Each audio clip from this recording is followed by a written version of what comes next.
Guys welcome to my blog. আজকে আমি তোমাদের সাথে শেয়ার করব পঞ্চমীর দিনকে আমি আর রুহি কী করলাম। সেজে গুজে তো আমরা বেরিয়ে পড়েছিলাম ঠাকুর দেখতে, বাট আলটিমেটলি কোনো ঠাকুরই আমরা দেখিনি। একটা মাত্র ঠাকুর দেখে তারপরে পাখির জন্য ওয়েট করছিলাম ও কখন আসে, কারণ রাস্তা প্রচণ্ড জ্যাম ছিল আর ওর গাড়ি জ্যামেতে আটকে ছিল। তারপরে এই যে ম্যাডাম এসে হাজির এখানে তার ছেলেকে নিয়ে। তারপরে এখানে তো ব্লগ করার জন্য তো ভিডিও করতেই হয়। তারপরে আমরা ডিসাইড করলাম ডায়মন্ড প্লাজাতে যাবো, গিয়ে ওখানে আমরা কেএফসিতে বসে একসাথে টাইমও স্পেন্ড করব আর বাচ্চারাও মজা করতে পারবে। তারপরে আমরা ক্যাব বুক করে চলে গেলাম। জ্যামের মধ্যে দাঁড়িয়েছিলাম, সেখানে রুহি আর রুহির বন্ধু খুনসুটি করছিল। 2 বছর আই থিঙ্ক 2.5 বছর পর আমরা আবার দেখা করলাম পুজোর সময়।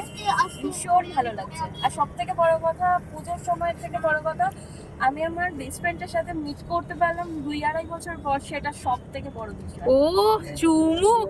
তো তোমরা এখানে শুনতেই পেলে ম্যাডাম কি বললেন। এই যে আমরা কেএফসি এসে পৌঁছে গেছি। অনেকদিন বাদে দেখা হয়েছে পাখির সাথে, আর অনেকদিন বাদে কেএফসি হয়েছে, আর মেয়ের মনস্কামনাটা পূর্ণ হয়েছে। ম্যাডামের এখানে ইচ্ছে ছিল যে মনের কথা কিছু শেয়ার করো, আমিও তাই না দেখা দেখি একটু শেয়ার করলাম। তারপরে খাওয়া দাওয়ার পরে আমরা বেরিয়েছিলাম। রুহি তো মলের অত লাইট অত লোকজন দেখে এত খুশি হয়েছিল, ইভেন ওখানে যে গাড়ি চড়বে বলে বায়নাও ধরেছিল দুজন মিলে। তো আমরা তারপর ডিসাইড করি দুই মা মিলে যে ওদেরকে গাড়ি চাপাবো। এই সুযোগে আমরা একটু সেলফি টেলফি তুলছিলাম, কথাবার্তা বলছিলাম।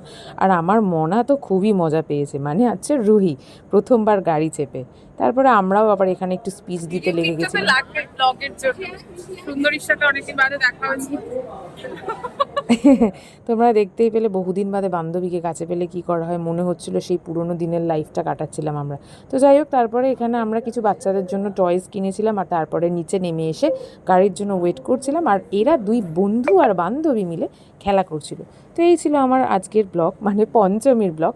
তারপর পাড়ার ঠাকুর একটা মনাকে দেখিয়ে, মানে রুহিকে দেখিয়ে বাড়ি চলে আসি। চলো আজকের মতো এখানে টাটা, আবার দেখা হবে তোমাদের সাথে নেক্সট ভিডিও। শুভ শারদী।